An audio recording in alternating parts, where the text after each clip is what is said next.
Warriors, welcome to Warrior Wednesday. This is the final Wednesday of January. And what have you been bringing to this new year and new decade? And know that whatever you bring to this year is what you will get out of it. And first of all, I want to take a moment to acknowledge a couple of things. I want to take a moment to acknowledge those of you who wished me happy birthday. So thank you. I appreciate you. And I'm back from town. And so I promise you, I will respond to your messages, whether you're on Facebook or on LinkedIn.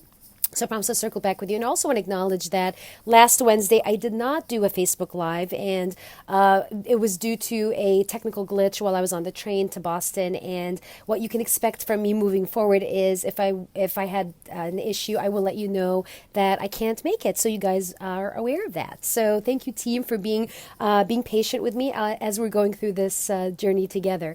And also, I want to say that this past weekend was magical. And one of the things we got to create is our team, the team that I was with in Boston, got to graduate from their emotional intelligence leadership program.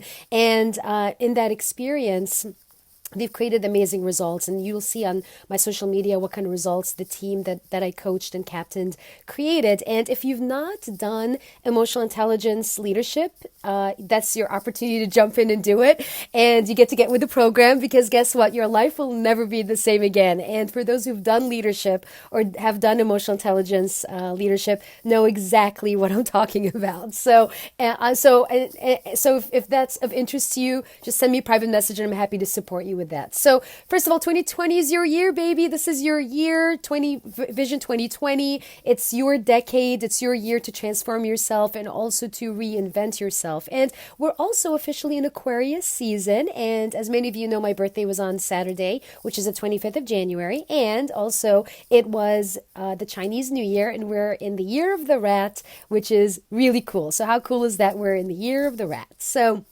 with that being said, if you're on here live, say what's up. Hey, Alexander, I see you. And if you're catching the replay, comment with hashtag Encore so I can give you a shout out and say thanks for tuning in. So with that being said, I'm going to jump right into our topic today, because we're speaking into fear of failure. And fear of failure is a big thing for many people, including myself. And this is a 3-part series, by the way. So today's part 1. And is fear of failure stopping you from achieving the goals and the dreams and the results that you want? If yes, I would love to hear that. And you're not alone, by the way. And I have a few strategies that will support you in the next 3 parts that will support you in failing forward, failing with certainty, and creating results. So who's excited about that? About creating results and failing forward and not being stuck in that story. Okay. So we've all heard the saying that a master was once a disaster, and many masters have been disasters, including myself. I've been a disaster in so many different areas of my life, and it just takes practice to shift from a disaster to a master, right? And so failure, I look at failure. Failure is like it's like beauty. It lies in the eye of the beholder. So we all have an interpretation of what failure looks like. So fear of failure is I looked it up actually. So it's normal amount of doubt regarding success in a certain project, relationships, etc. So doubt and fear of failure actually go hand in hand. They're like twinsies, if you will. And you know what? Shift happens. You get to shift. I look at failure and I will call it perceived failure, because everything in life is perception, and everything we view in life is perception. It's an interpretation. And so perceived failure, how I view it is, it's promising something to yourself or to others, and you actually break that promise and not keeping your word. So for example, like me not doing a Facebook Live last week is breaking a promise. So I failed to do a Facebook Live. I neglected to do a Facebook Live. It's not the end of the world. It's a minor failure, but it's not like, oh my God, it's the end of the world, right? And we all have those types of examples, right? Also, failure, I look at it as a specific goal or target that I didn't achieve either for myself or for my clients. So if I didn't achieve results, or my clients didn't achieve results that they wanted, I look at that as a failure. Okay. And it also, that can be viewed as a failure. And I also look at failure as an opportunity to hit the reset button and to see where we get to go from here, and where are we now, and where do we get to go from here. So it's an opportunity to reset. So failures are actually a blessing. So I will share with you that, just to give you some context, in 2019, my business coach challenged myself and others to fail 19 times in 2019. And I have to say that I've failed many times in 2019. I have had mini failures and like small failures and huge failures. And guess what? It was not the end of the world. It was not the end of the world, and nor should it be the end of the world for you, okay? And I'm also a huge fan of tracking and measuring, because what you track and what you measure is actually where you get to see the results, and you can improve what you track and what you measure. So it's also great to be in the energy of tracking and measuring. So I have a few quotes that I want to share with you that will support you before we jump right in. First of all, my question for you is, what would it look like for you if you gave yourself permission to fail in 2020? What would open up for you if you gave yourself that permission? And what would you do differently? And so if you're here live or you're catching the replay, make some noise. I want to hear from you and I want to see you. So I would love to hear and see that. And also know that my commitment for you this year is 2020 gets to be your best year yet. Gets to be your best year yet. And also my intention is that you become a conscious creator of life and not like, go with the flow like everyone else. You actually are a conscious creator in creating a life by design, not by default. Okay. So here are a few quotes that will support you. Is Eloise Ristand said, "When we give ourselves permission to fail, we at the same time give ourselves permission to excel." So let that sink in. Yes, you get to excel.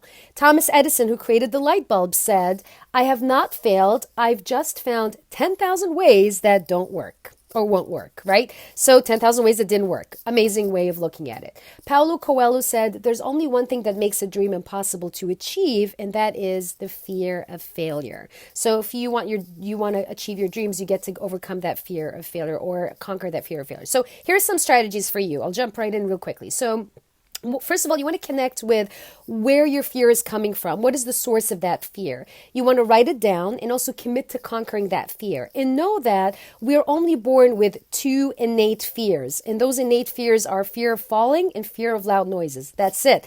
Everything else is an interpretation. Everything else we acquired. That's it. So if you have a fear of whatever, it's all acquired. It's not even, you know what I'm saying, right? So that's that. Number two, notice your resistance around failing. So what is your resistance? What is that resistance about? And if you want to have a breakthrough in resistance, a couple of resources is Stephen Pressfield's book, The War of Art.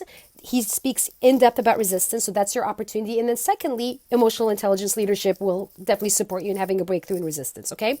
Number three, imagine that you're helping your friend with this fear that you have, whatever that fear is, whatever that fear of failure is for you.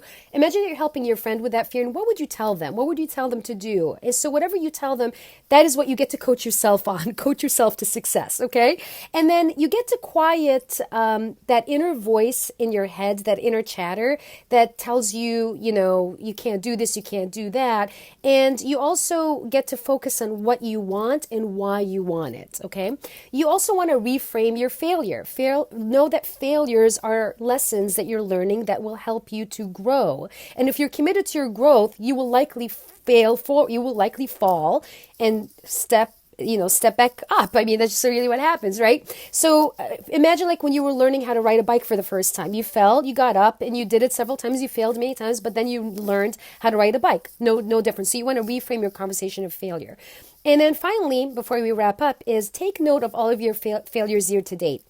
Ideally, you want to go back to all of your failures in 2019 and see what failures what happened and capture them and review the lessons you got from them. Okay, so with that being said, here's your mission for this week. I'm just going to keep it super short. So your mission is it's 4 parts. So one is, what is your biggest fear? What is your biggest fear? Comment below. Hey, Rebecca, good to see you, love. What does failure mean to you? So you get to you comment with that as well. What are the lessons that you've learned from your failures? Share with other people. And are you in? Are you in on doing a challenge this year to fail 20 times in 2020? If you're in, let me know. Tag other people that get to listen to this message. And also share this message that will make a difference for them as well. So thank you for tuning in. I'll see you next week, same time, same station, 1 o'clock Pacific, 4 o'clock Eastern, Warrior Wednesday. Love you, Warriors. Thanks for tuning in. See you next week. Bye.